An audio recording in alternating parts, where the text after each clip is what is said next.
When a newly widowed woman nervously unlocks her late husband's battered footlocker, she believes she'll find nothing more than old uniforms or faded medals from a war he rarely spoke of. But as her trembling fingers pull out a mysterious envelope and she glimpses a hint of a child's handwriting in a language she doesn't know, everything she thought she understood about her life teeters on the edge. Before we dive into this emotional journey of hidden truths spanning from a small American suburb to the bustling streets of Vietnam, let us know in the comments where you're watching from.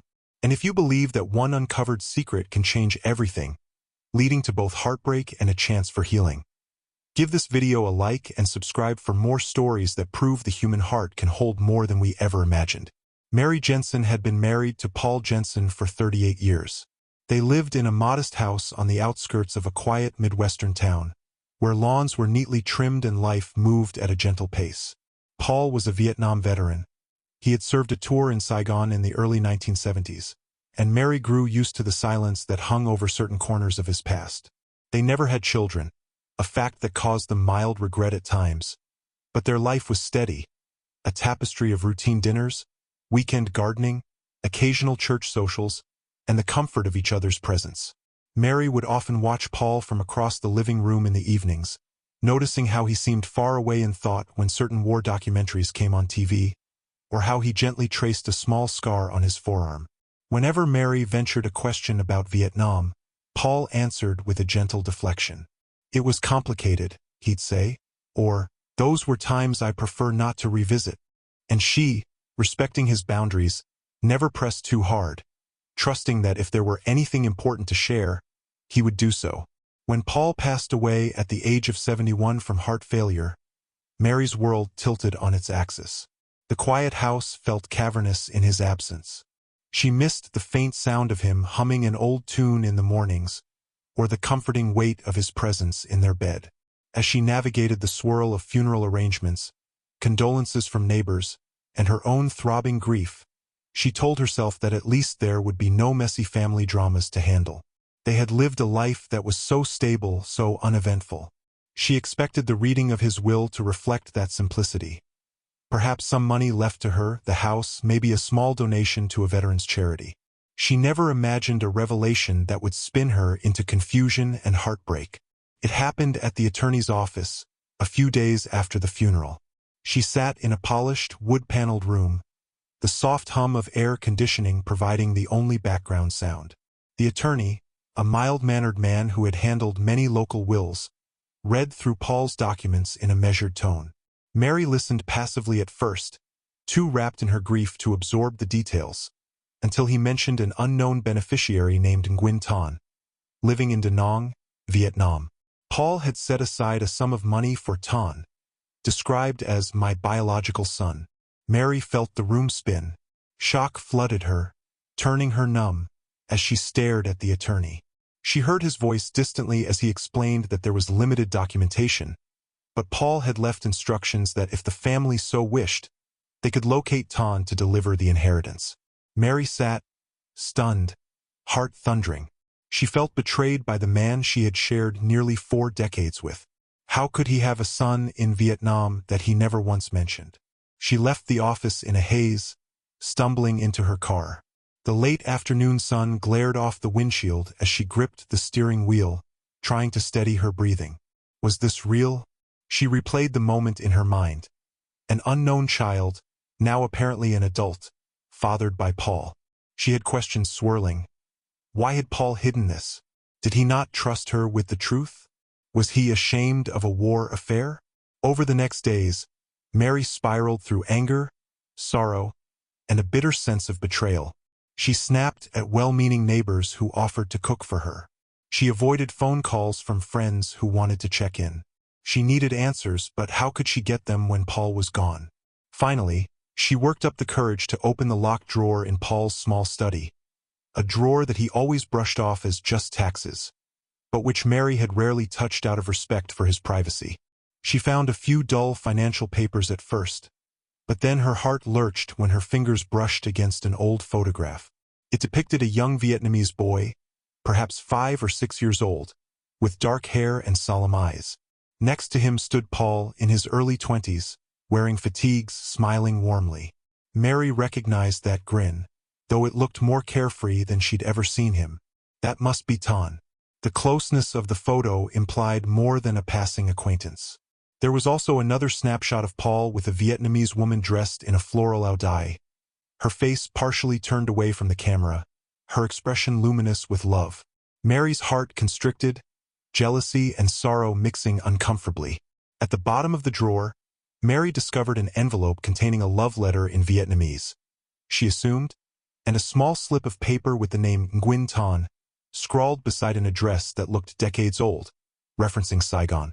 Her hands shook as she realized these items had been there for years, locked away.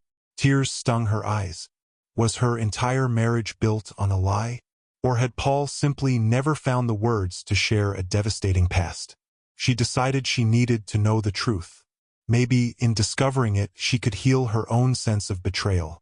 The next morning, Mary visited her niece, Allison, who taught at a local college. She confided the story, fighting back sobs as she showed the photographs. Allison listened with empathy, astonished by the revelation. She volunteered that a close friend of hers, Kim Lu, was a second-generation Vietnamese American who spoke fluent Vietnamese and knew much about families fractured by the war. Perhaps Kim could help translate the letter and unravel some of the cultural context. Mary, hesitant but hopeful, agreed. Kim was a warm, compassionate woman in her early 30s. When Mary explained the situation, Kim expressed immediate concern. She said, "There are many stories like this. American veterans with children in Vietnam, left behind by circumstance or tragedy, often never reunited. Let me translate that letter for you, and we can see what it says." Mary was grateful, though her nerves jangled, worried about what horrifying secrets might be revealed. Kim gently assured her that clarity often helps to move forward, no matter how painful. They sat at Allison's dining table one sunny afternoon, the letter spread out. Kim's brow furrowed as she began deciphering the archaic Vietnamese script. She read slowly, translating aloud. It was from a woman named Lan, dated April 1975, describing the panic as Saigon approached its fall. Lan wrote that she had tried to secure papers for herself and their son, Ton, hoping Paul could take them to the United States. But everything collapsed in bureaucratic chaos. The embassy overwhelmed, the city in panic. The letter ended with pleas that Paul never forget them, that he do whatever he could to find them if it became possible. She wrote that if he did not return, she would assume he was forced away, but that she would never lose hope. Kim's voice grew husky by the end, tears in her eyes. Mary felt a wave of conflicting emotions. So Paul might have genuinely tried to rescue them. He had not simply abandoned a lover and child. That knowledge softened her anger, replaced it with a deep sadness. She whispered, "Why didn't he tell me he'd been searching for them? Or was he even searching?" Kim shrugged gently. It's possible he tried or he was haunted by guilt. Many veterans found it difficult to talk about these experiences. The shame, the heartbreak, it's complicated. Mary nodded, tears slipping. She recalled times Paul would stare at old war documentaries with a stricken expression. How he hated the sound of fireworks each 4th of July. She had assumed it was typical PTSD. Maybe it also encompassed the pain of leaving behind a family. Mary realized she needed to learn more about Paul's attempts, if any, to find Lan and Ton after the war. This was the only way to piece together his hidden legacy. Mary and Kim began investigating. They contacted an NGO that specialized in reuniting families separated by the Vietnam War. The staff there explained that records from the 1970s were often spotty. Addresses changed. Many people relocated from Saigon to other parts of Vietnam or fled the country. The best route might be genealogical searches, DNA registries, or local outreach. They warned that it might take months or even years. Mary felt both determined and overwhelmed. She was 65, never having traveled out of the country. But she knew she couldn't rest until she discovered Ton's fate. She also wrestled with guilt. Was she meddling in a man's life who might not want to be found? The father he believed deserted him had long since died. Would Mary's revelation bring him closure or reopened wounds? Time dragged on. they hit multiple dead ends. The old address in Saigon no longer existed. Searching for Nguyen Thanh was akin to searching for John Smith in the United States. Far too common a name. The NGO followed leads, wrote letters to local wards, posted notices in genealogical groups. Sometimes they found potential matches, but each time, the details didn't align. Birth years were off, the mother's name was different, or the father was a different American. Mary grew frustrated, heartbreak welling each time a lead fizzled. Kim urged patience, reminding her that these searches often took time. "Even if we never find him," Kim said gently, "at least you're honoring Paul's wish to acknowledge his son. That in itself is meaningful." Meanwhile, Mary discovered more small clues in Paul's study. A half-torn airline ticket from the late 1980s, apparently from Los Angeles to Bangkok. Possibly he planned a trip to search for Lan and Thanh. But something changed. She found scribbled notes about Vietnamese consulate offices, phone numbers that no longer connected. She recognized how lonely and painful that quest must have been for Paul, how he likely gave up hope but carried the regret in silence. She recalled nights he'd had nightmares, calling out names she couldn't understand. Perhaps Lan's name had been among them. Mary's sorrow for him mingled with her own sense of betrayal. She realized it was possible Paul had kept silent to spare her heartbreak or confusion, or maybe to avoid reliving the guilt. She found a bit of forgiveness in her heart as she recognized his torment. One evening in early winter, the NGO contacted Kim with a promising lead.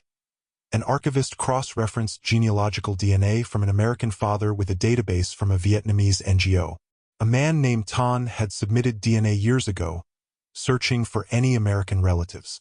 The archivist said the date of birth lined up closely with Mary's records, and the mother's name was Lan. The archivist believed this Thanh had moved from Saigon to Hue or Da Nang in the late 1980s. A swirl of cautious excitement built in Mary's chest. Could this finally be him? Kim and Mary dived into verifying details. Yes, the father's name was Paul, the mother's was Lan. The timeline matched perfectly.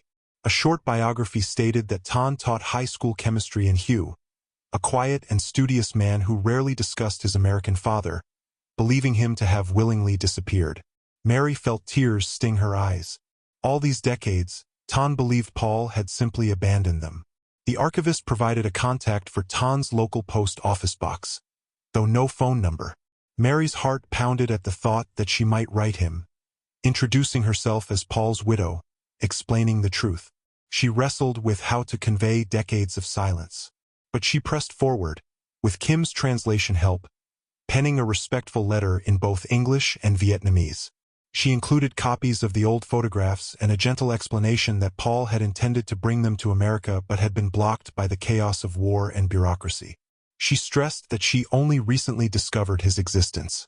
Mary prayed that this letter wouldn't feel like a cruel intrusion. Weeks passed with no reply. Then, one evening, Mary's phone rang. Kim's voice on the other end, breathless with excitement. "Mary, we got a response." Thanh wrote back. Kim read the short message. Thanh expressed shock, cautious gratitude, and deep sorrow. He wrote that he had spent years believing Paul chose not to return for them. He had grown up ridiculed as a child of the enemy, facing prejudice in post-war Vietnam. He had attempted to reach out via some U.S. veterans associations but never found conclusive proof of Paul's whereabouts. The letter carried an undercurrent of sadness, referencing Lan's death years earlier, her final heartbreak that Paul never came. Yet Thanh sounded open to learning more. He thanked Mary for contacting him, uncertain how to feel but wanting to continue the conversation. Mary wept, reading his words, realizing the pain that father and son had endured, never achieving closure. In the ensuing months, Mary and Thanh corresponded regularly, with Kim translating. Each letter revealed more of Than's life. He was now 51, married, with 2 teenage children. He taught at a public high school, living a modest life. He asked about Paul, what he was like as an older man, how he lived, whether he ever spoke of Vietnam. Mary replied truthfully, describing Paul's quiet nature, his certain days of sadness, his refusal to watch war films, the nightmares that sometimes gripped him.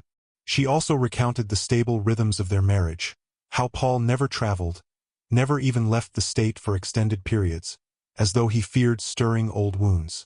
Each letter ended with a sense of longing, an acknowledgement that they both wished they had found each other sooner. Eventually, Tan's letters grew more personal, recounting how he lived with constant resentment, believing his father had chosen to vanish.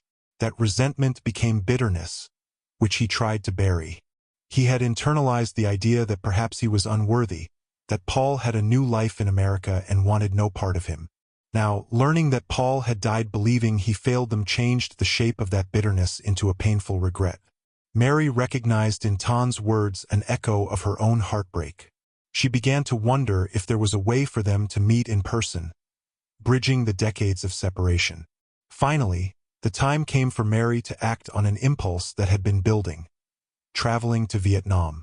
She had never left the United States, but felt compelled to see Tan face to face, to bring him a piece of Paul's memory, and perhaps heal her own sense of emptiness. She confided her plan to Kim, who immediately offered to accompany her. Kim's bilingual abilities and cultural understanding would be invaluable. So Mary mustered her courage, arranged her passport, and booked tickets to Da Nang. Her close friends thought she was daring, a newly widowed retiree crossing the globe, but she felt she had nothing to lose. This was the only chance to fulfill what she believed was Paul's unspoken wish, to reconcile with the family he left behind. The flight was long and daunting. Mary gripped the armrests anxiously, her stomach fluttering at every turbulence bump. Kim comforted her, chatting about Vietnamese customs, how to politely greet someone, the difference between northern and southern dialects. Mary tried to focus on the hope that meeting Tan would bring closure. Yet she also feared rejection. What if, face to face, he blamed her for Paul's silence, or wanted nothing to do with her? She clutched a small album of photos from her marriage, along with the original letter from Lan, items she planned to show Tan. She also carried documents about the inheritance. Legally, it wasn't a fortune, some $40,000 in a trust, but it symbolized more than money. It was Paul's final gesture to the son he never ceased thinking about, though from a great distance. When Mary stepped off the plane in Da Nang, the humid air and the swirl of motorbikes, honking cars, and chatter overwhelmed her senses. Kim guided her through the chaos with a calm efficiency. They took a taxi to a modest hotel, dropped their bags, and tried to rest. The next morning, they were set to meet Tan at a small cafe near the Han River. Mary's heart pounded as they approached the meeting spot. She wore a simple blouse and trousers, wanting to appear respectful, her hair pinned back. Kim stood beside her, scanning the crowd.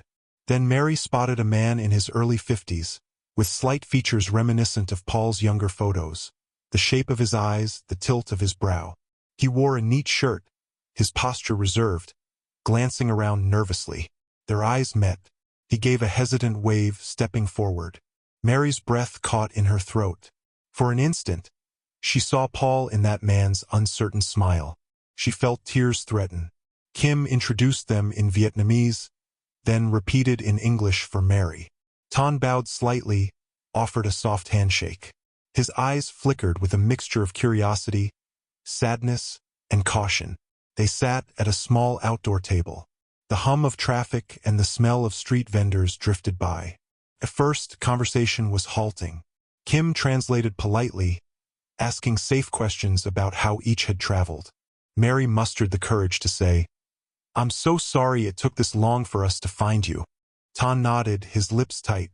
Then, as if a dam burst, he asked in Vietnamese, voice trembling, Did my father talk about me at all?" Kim translated. Mary exhaled shakily, tears in her eyes. "He never told me about you, not explicitly. I discovered everything after he died. But I found letters and pictures that proved he never stopped caring. He tried to find you, I believe, but I don't know the details of why he failed. I think he carried that regret his whole life." Kim relayed Mary's words, and Tan's eyes closed, pained. He whispered, "All these years, I thought he forgot us, that he chose to move on. My mother died thinking that." Gently, Mary placed Lan's letter on the table, along with the photograph of Paul and Lan smiling in Saigon. Tan's gaze locked onto the letter, tears forming. His hand trembled as he reached out to touch it. Kim explained that it was the original letter discovered in Paul's locked drawer, a letter Paul must have read countless times. Tan let out a choked sob, confessing he had never seen that final plea from his mother. He only knew they had tried to get on a plane, but it all fell apart. Mary apologized over and over, feeling the weight of a decades-old sorrow neither of them could rectify. They spent hours talking, with Kim as their patient interpreter. Tan recalled his childhood of being called Kanlai, mixed-race child, facing scorn, especially after the war ended. He described how his mother never remarried, often gazing at a tattered photo of Paul, telling him stories about how Paul promised to come back. When those promises never materialized, resentment built. He, too, tried to reach out through some veterans groups in the 1990s, but with no success. Mary listened, tears running down her cheeks, realizing how parallel their heartbreak was. She explained that Paul was a good man in many ways, a devoted husband, but haunted by something he couldn't speak of. They agreed that, while the missed reunion was tragic, maybe this belated discovery was fate's attempt at closure. In the following days, Tan invited Mary and Kim to his home in Hue, about a few hours' drive away. Mary saw the simple house. A small living area, walls lined with shelves of books. Tan was a teacher, after all, and photos of his wife and teenage children. The family was polite but shy. They had never met an American relative, let alone the widow of a father they believed had abandoned them. The older child, a daughter of about 16, nervously practiced her English, apologizing for any mistakes. Mary smiled, replying gently, "You speak wonderfully." She was struck by the echoes of Paul in the girl's quiet determination, in the shape of her nose. She realized that, in a sense, these were her grandchildren. The thought both elated and saddened her, knowing Paul never got to know them. One evening, over a simple meal of rice, fish, and vegetables, they shared more stories. Tan showed Mary a few relics from his childhood. A battered copy of a photograph that had degraded over time, presumably of Paul, though the face was blurred. A small ring Paul had left behind. Mary handed over more of Paul's personal items. The photographs, a snippet of a letter that mentioned how Paul tried to fill out paperwork to sponsor them but was stymied by chaotic bureaucracy in the final days before the fall of Saigon. As Tan read these documents, tears slipped down his cheeks. Mary placed a comforting hand on his arm. "He didn't forget you," she said softly. "He just never found a way." Tan's wife, Ha, prepared tea for them. She expressed gratitude in halting English. "We thought no one would remember us from America," she said. Mary felt a swell of guilt for not knowing about them sooner, but also relief that they were at least open to bridging these worlds. The children politely asked Mary about life in the United States, about Paul's final years. Mary recounted that he was a quiet man, liked gardening, read military history books but seldom discussed personal war memories. She told them how each year, on the date marking the end of the Vietnam War, Paul would seem especially withdrawn. She had assumed it was typical for a veteran with painful memories, not realizing it might be him silently mourning the family left behind. At one point, Mary mentioned the inheritance left by Paul. She explained that about $40,000 was in a trust for Tan. A hush fell over the room. Tan stared at her, stunned. Mary clarified that Paul specifically set aside this money, naming Tan as a beneficiary, though it was never spelled out how to deliver it. Perhaps Paul intended to keep searching, or maybe it was just a symbolic gesture of support. Tan's eyes brimmed with tears. "I never knew he cared," he said. "I told myself he didn't. I was so wrong." Mary exhaled, relieved to finally show him physical evidence of Paul's devotion. She offered to arrange transferring the funds, reassuring him that this was a gift from his father. Tan grew quiet, as though overwhelmed. Later that night, Kim confided to Mary how deeply moved she was by the entire situation. She had grown up hearing stories of children fathered by American GIs during the war, many facing hard lives, discrimination, or never learning their father's fates. She said Mary's decision to come all this way exemplified an extraordinary act of empathy. Mary blushed, feeling she had merely followed her heart. "I just need to do what Paul couldn't," she whispered, tears in her eyes. "I need to show them he cared." Kim nodded, taking Mary's hand. "You've done more than you know." On their final day in Hue, Mary and Kim shared a meal with Tan's family once more. The teenage daughter excitedly displayed a school project, a family tree she'd drawn. It included Vietnamese ancestors on one branch, and now a new branch labeled Paul Jensen, an American father, with Mary's name under stepmother/widow. The space had previously been blank. The girl explained she was updating it for a school assignment to reflect their newly discovered American relatives. Mary's eyes welled up. She realized that, in an unexpected way, she had gained a family. Perhaps not children in the conventional sense, but a new bond that spanned the ocean. She gently took the girl's hand, saying, "I'm honored to be part of your tree." Returning to Da Nang, Mary said a heartfelt goodbye to Tan. She told him she would remain in contact, help manage the inheritance transfer, and would always keep her door open if he or his family wanted to visit the United States. Tan, in a calm but emotional voice, said, "I feel free of a weight now. All my life I thought my father cast me aside. Thank you for bringing me the truth." They hugged awkwardly yet warmly. Mary felt a pang that Paul never had this moment in life. But at least his memory found some peace. Mary and Kim flew back to the States, hearts full of complicated emotions. The first night home, Mary wandered the quiet house, feeling Paul's absence more than ever. She approached the mantel where Paul's urn sat, alongside his folded flag and a small display of medals from his service. She gently placed a photograph of Tan and his family next to it, tears sliding down her cheeks. "We found him," she whispered. "I hope you know that wherever you are." Over the following weeks, Mary established the Tan Fund in Paul's honor, using part of the inheritance. She collaborated with the same NGO that helped locate Tan, deciding to put the money toward reuniting other families torn apart by the war. She wrote a heartfelt letter to Tan, explaining how the trust was his, but if he wished to direct some or all of it toward building something meaningful, she would support his decision.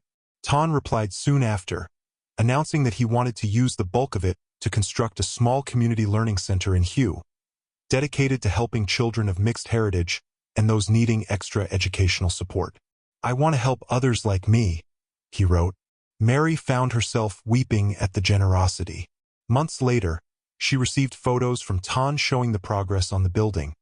Simple but sturdy walls, a bright sign in both Vietnamese and English. The sign read, "In memory of Paul Jensen, who tried and was finally found." Mary cried upon seeing it. The NGO sent updates, local families benefiting from after-school programs, a small library.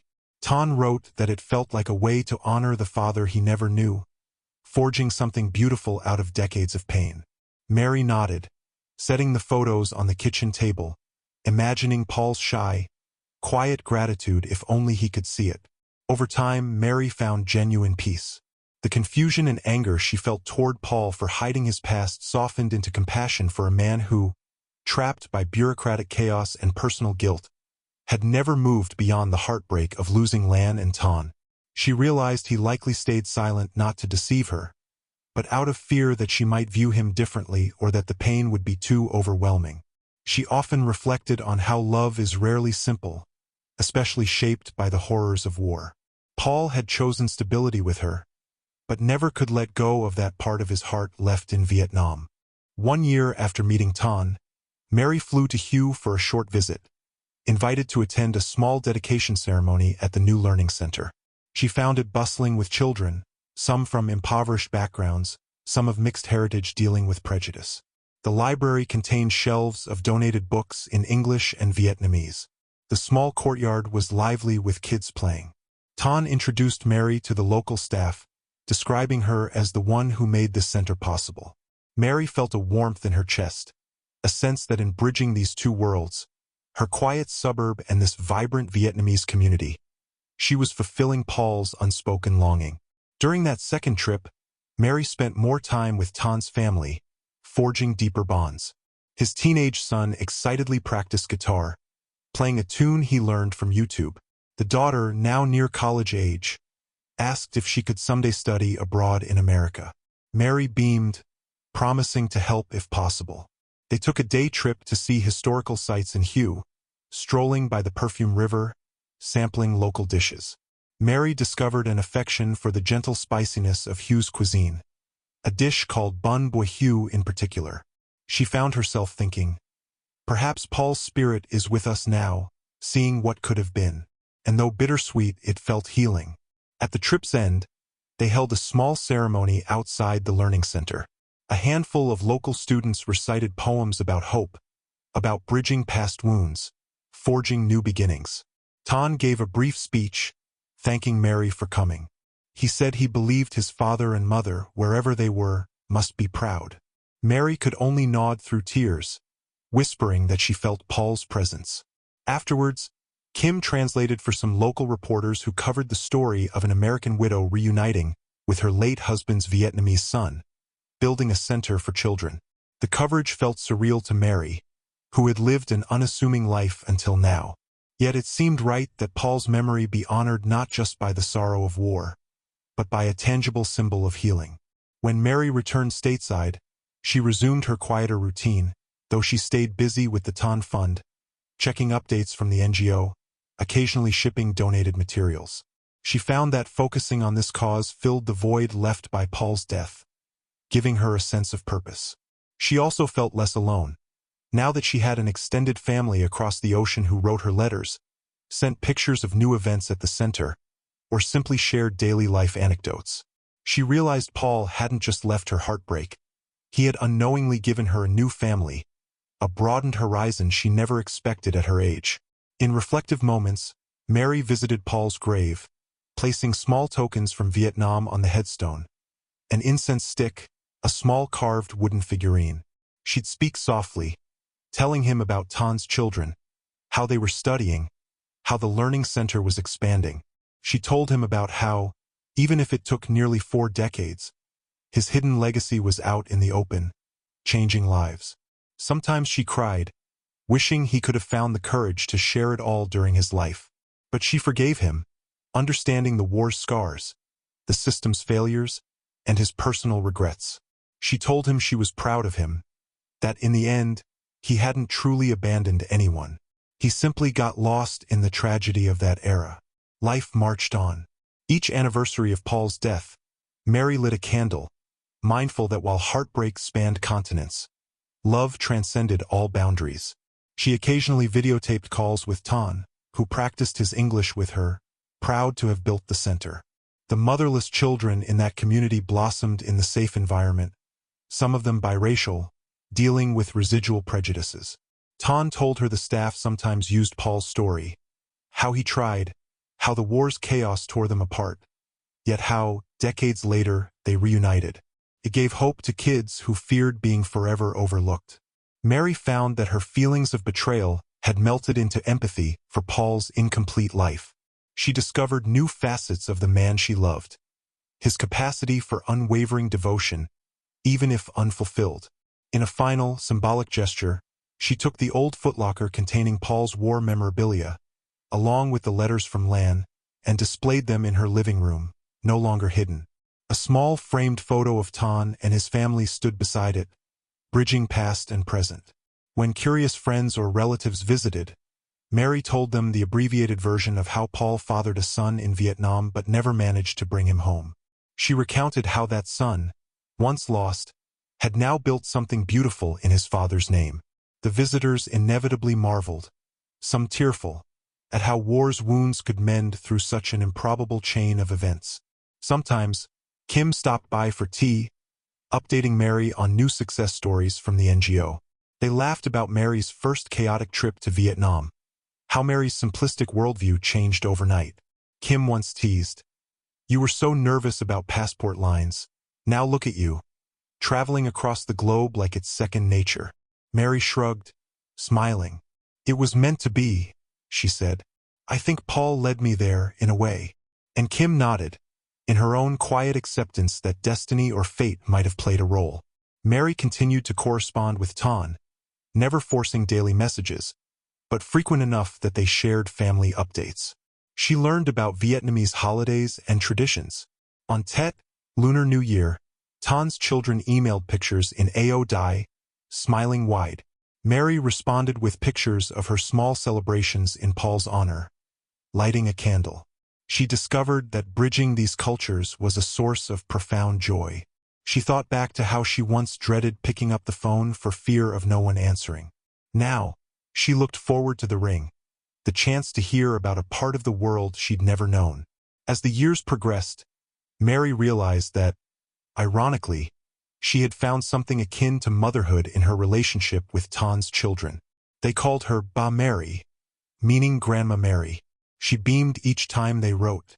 She offered advice about studying abroad if they wanted. She told them stories about the heart of America, about small-town life, the farmland, the local fairs.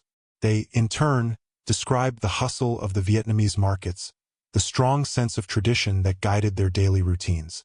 Mary felt that, in a sense, she had inherited the joys of having grandchildren and a connection that defied war's scars. One day, she received an invitation from Ton's daughter, who was accepted into a university program in the United States for a year. The letter was brimming with excitement, asking if Mary might help her get settled. Mary jumped at the chance. She arranged a small bedroom in her home, anticipating the arrival of a granddaughter she had never dreamed of. When the girl finally arrived, shy and jet-lagged, Mary hugged her gently, tears sparkling. She realized, at that moment, how far she had come from the day she discovered the envelope in Paul's footlocker. War's aftermath had fractured Paul's life, but love had found a way to knit together an unexpected family. Mary took the granddaughter to local shops, introduced her to neighbors, teaching her to navigate American grocery stores, pick fresh produce, and adapt to the smaller portion sizes in the home. The granddaughter, in exchange, cooked Vietnamese dishes for Mary, flooding the house with tantalizing aromas Mary had never experienced. They shared laughter, bridging the wide generational and cultural gap. When Mary stared at this bright young woman, she saw echoes of Paul's grin, the same tilt of the eyebrows. It no longer caused her sadness. It sparked a warm pride. When the granddaughter's program ended, Mary insisted on a farewell dinner with neighbors, who welcomed the young woman as though she were Mary's blood relative. The sense of community glowed, reaffirming that love extends beyond official lineage. The granddaughter tearfully thanked Mary, promising to return. Mary believed she would, confident that the bond they'd forged was no fleeting thing. She recognized that none of this would have happened if not for that shocking day at the attorney's office, the revelation of Paul's hidden past, and her decision to pursue the truth. Reflecting on it all, Mary felt a quiet sense of gratitude. She sometimes visited Paul's grave or sat in his old study, reminiscing. She still missed him daily, the warmth of his presence, the comfort of an old routine, but she also felt he was, in a spiritual sense, relieved that the secret was out. The war had stolen his chance to see his child grow, but Mary's efforts allowed that child to know his father wasn't the villain he once believed.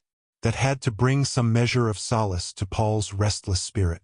Mary found her own measure of peace as well, letting go of any lingering resentment.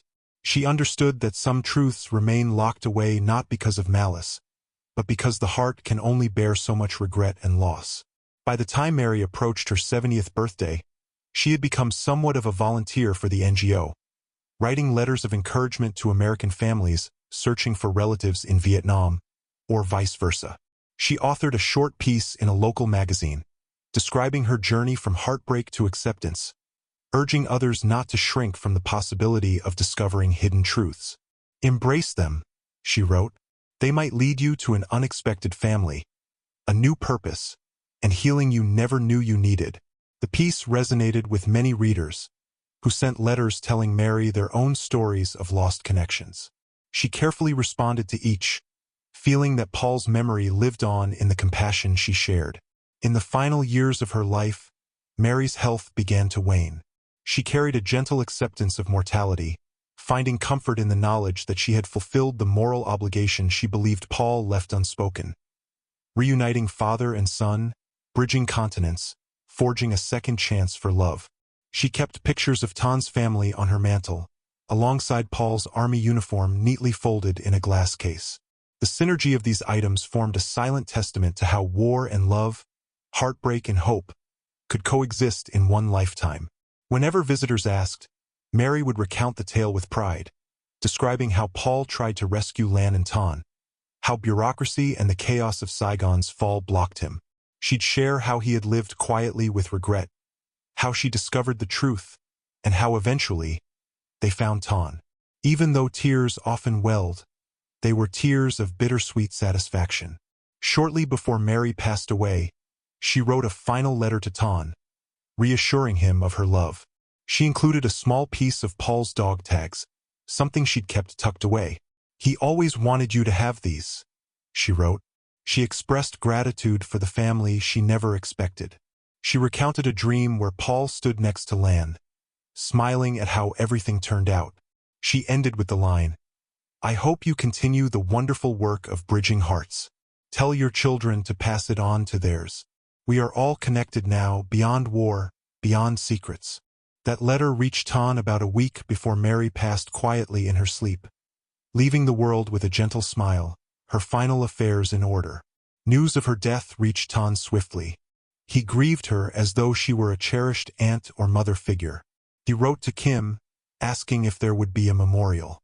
Indeed, Kim arranged a small service at Mary's local church. To everyone's surprise, Tan managed to fly over, accompanied by his son, to attend the service. The congregation was touched by this journey. They listened as Tan, in halting English, spoke at the podium, tears streaming, saying Mary had been the key to unlocking his father's love. He promised to continue the Tan Fund, ensuring more families could reconnect. The room swelled with emotion as it became clear how one woman's determination had changed not only her life, but the lives of countless families impacted by war. After the service, Kim and Tan carefully placed some of Mary's ashes in a small urn to be taken back to Vietnam. They planned to scatter them near the Perfume River in Hue, the place Mary had grown to love during her visit. It felt right for a part of her to rest there, uniting the countries that defined her final chapter. In a quiet ceremony by the river, Tan's children released flower petals into the water, whispering thanks to Mary for giving them a family. The gentle current carried the petals away, a symbol of bridging sorrow and distance. In the end, Mary's mantle remained behind, but her spirit lingered in the cross-continental bond she helped forge. The black and white photograph of Paul in fatigues, the letter from Lan, the family pictures from Hugh, and the small statue representing the Tan Fund all told a single tale. That sometimes the greatest gift we can bestow is to complete a story left unfinished. Paul's hidden secret was not about deceit. It was about loss too painful to articulate. Through Mary's persistence, he gained the closure he never found in life, and Tan realized he was never truly forgotten. That is how a quiet suburban widow became the heroine of a story spanning decades and continents, healing hearts on both sides of the ocean. Some truths aren't buried to deceive. They're sealed away by grief, overshadowed by regrets words alone can't erase. By gently unlocking Paul's secret, Mary didn't just rewrite her marriage.